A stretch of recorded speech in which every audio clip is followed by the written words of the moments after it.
Assalamualaikum warahmatullahi wabarakatuh. Selamat siang anak-anak. Siang, Bu. Apa kabar kalian semua? Alhamdulillah. Apakah semuanya udah hadir? Sudah ya, Bu. Baik, sebelum kita memulai pembelajaran, alangkah baiknya kita berdoa dulu ya. Untuk ketua kelas tolong dipersiapkan. Baik Bu, oke teman-teman, sebelum kita melakukan pembelajaran untuk hari ini, alangkah baiknya kita berdoa menurut kepercayaan dan agama masing-masing. Berdoa dimulai. Berdoa selesai.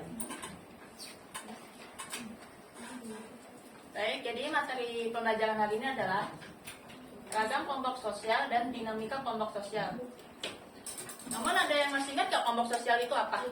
Saya masih dulu. Kelompok sosial itu merupakan sekelompok orang yang berhubungan dan berinteraksi satu sama lain, tujuannya sama, serta memiliki kesadaran sebagai anggota kelompok. Ya, betul Fitri. Jadi ya, untuk membentuk kelompok sosial awalnya membentuk berdasarkan minatnya dulu, terus karena kejadian dari individu, jadi terjadilah kelompok sosial. Oke, nah kita mulai ya. Jadi di sini ada materi saya ini ragam kelompok sosial bagian kelompok dalam dan luar dan referensi, lalu dinamika kelompok sosial bagian organisasi. Namun ada yang tahu nggak siapa pencipta kelompok dalam dan luar? Bu, William Graham Sumner, Bu. Ya, betul. Oke.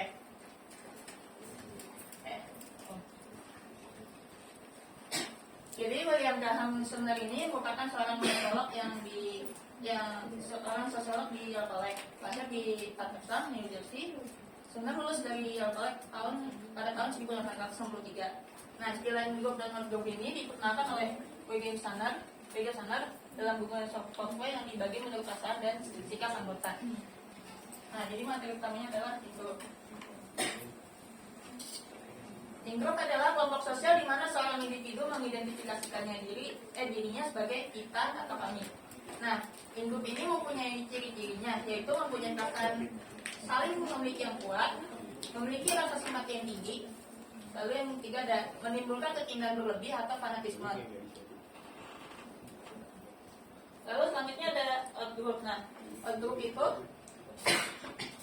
adalah kelompok sosial yang artinya setiap individu itu menjalankan kehidupannya dengan sukarela dengan tidak termasuk dalam in-group, sehingga ada anggapan bahwa ia jadi musuh dalam kelompok lain tersebut. Nah, out-group itu mempunyai ciri-cirinya, yaitu mengarah pada persaingan, konflik, dan kekerasan. Lalu di situ ada memiliki rasa antipati, ketidaksukaan, dan sikap antagonis untuk melawan pihak.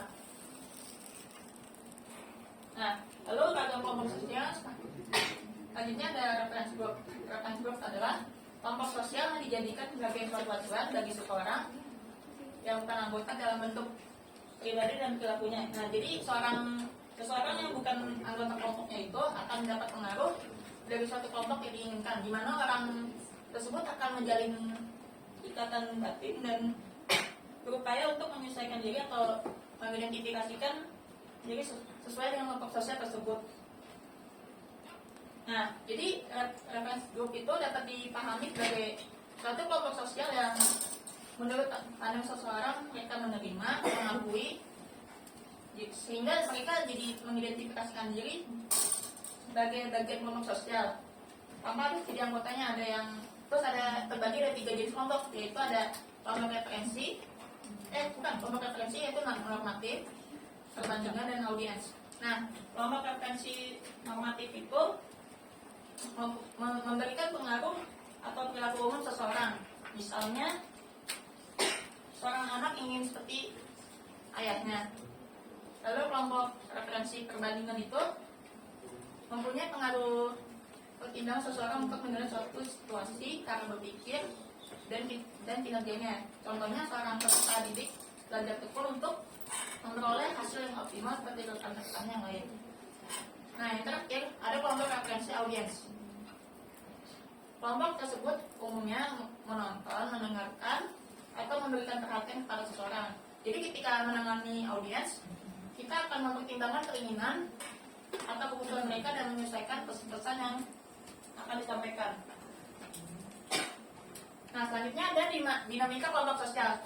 Nah, dinamika kelompok sosial itu artinya ada serangkaian bentuk problematika yang dialami oleh individu maupun kelompok yang melakukan bentuk mobilisasi sosial dengan tepat, sehingga mengubah keteraturan sosial yang sudah berlaku di masyarakat.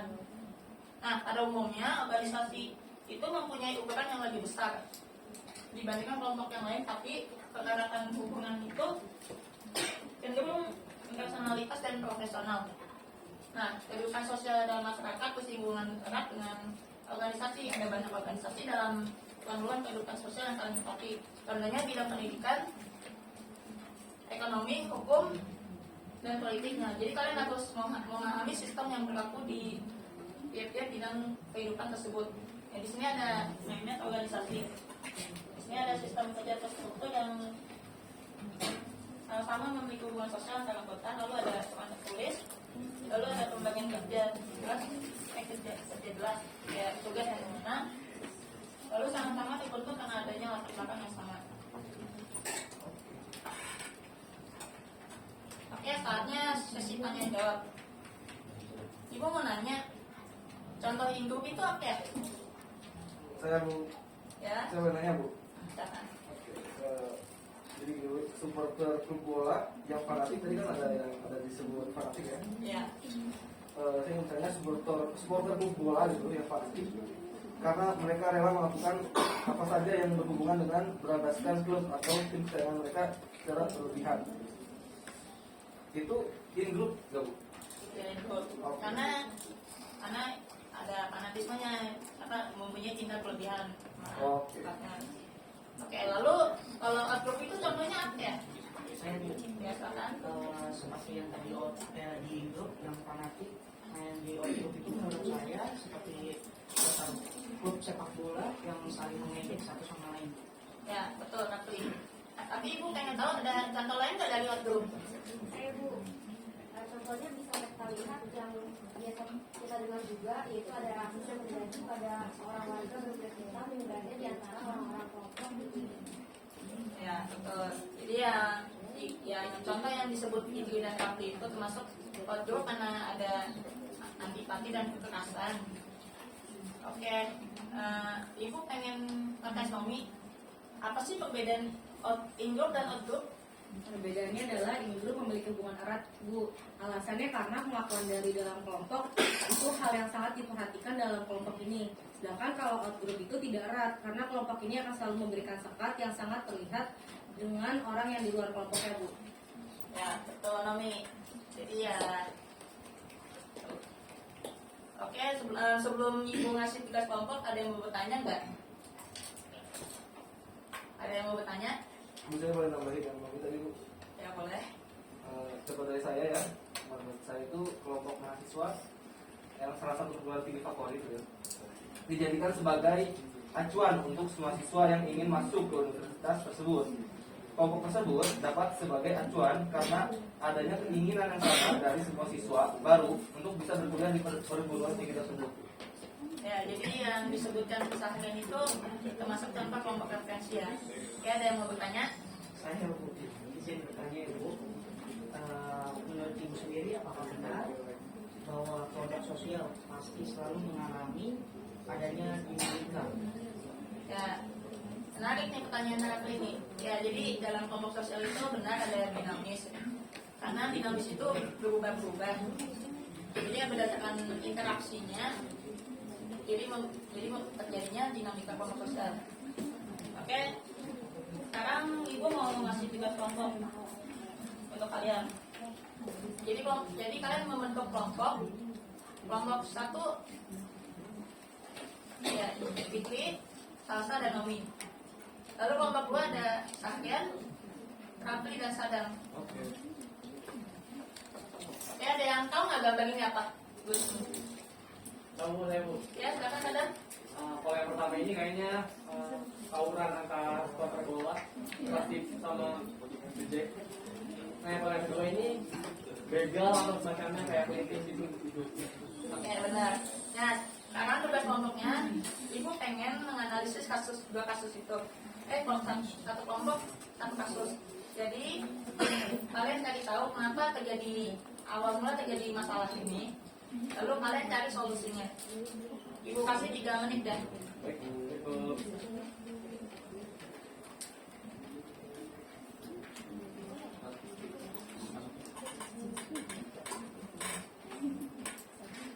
Bisa boleh diskusi kalau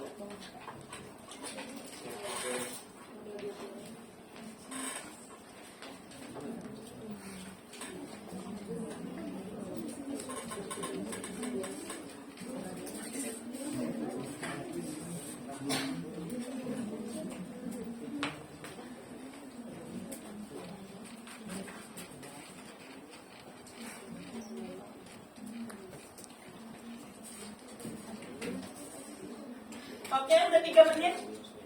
Untuk kelompok 1 dan 2, silakan perwakilannya maju ke depan.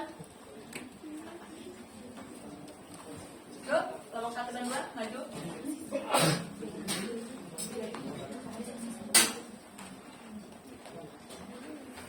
Ya, dimulai dari kelompok 1 ya.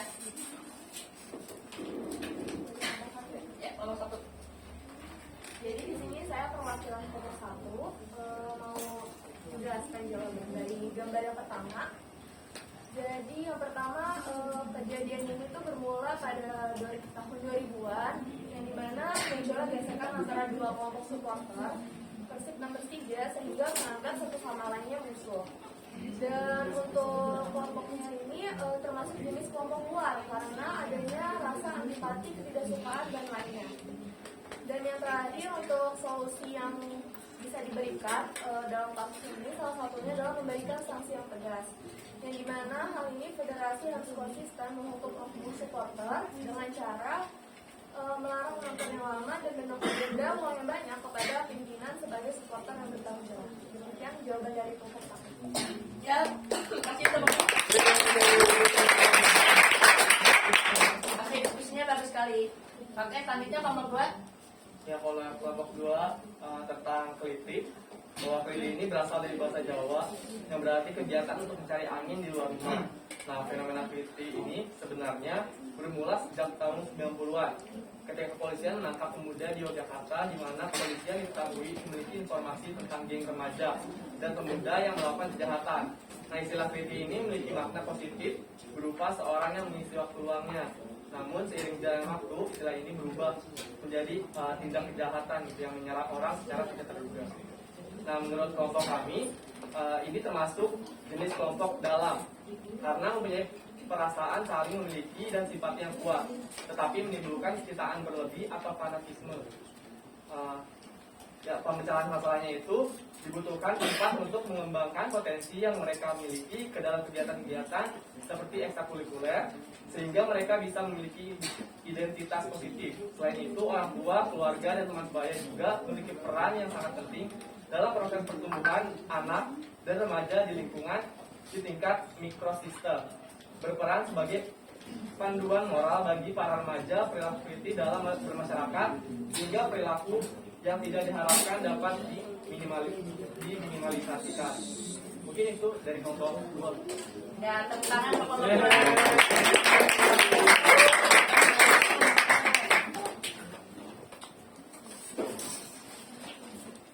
Oke, alhamdulillah semuanya udah pada ngerti. Tapi sebelumnya Ibu mau ada satu orang review singkat materi ini. Ada yang mau review singkat materi ini?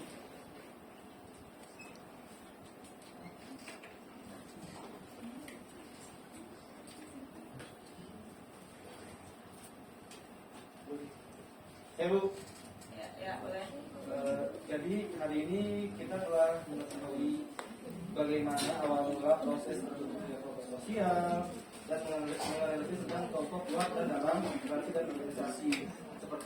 Seperti yang kita lihat tadi, ada yang tadi gambar tadi ya, ada seperti bola dan juga ada aktiviti. Dan tadi juga sudah dijelaskan sama Sadam itu sama-sama dari kursi kerja. Yang menurut kelompok yang menurut saya itu yang tadi persija itu adalah jenis kelompok sosial. Nah, yang tadi yang tadi termasuk kelompok jenis kelompok dalam menurut kelompok kami tadi. Nah, kita lihat Bu. Makasih. Ya, betul. Jadi ya materi ini kita jadi tahu bagaimana awal mulanya terbentuk kelompok sosial dan kita jadi tahu nih perkembangan diri kita di kelompok gimana. Oke, itu aja dari materi ibu. Jangan lupa ibu nanti ibu kasih tugas ya, jangan lupa kalian kerja di rumah ya. Oke. Ya, sampai berjumpa di minggu depan ya. Assalamualaikum warahmatullahi wabarakatuh. Selamat siang anak-anak.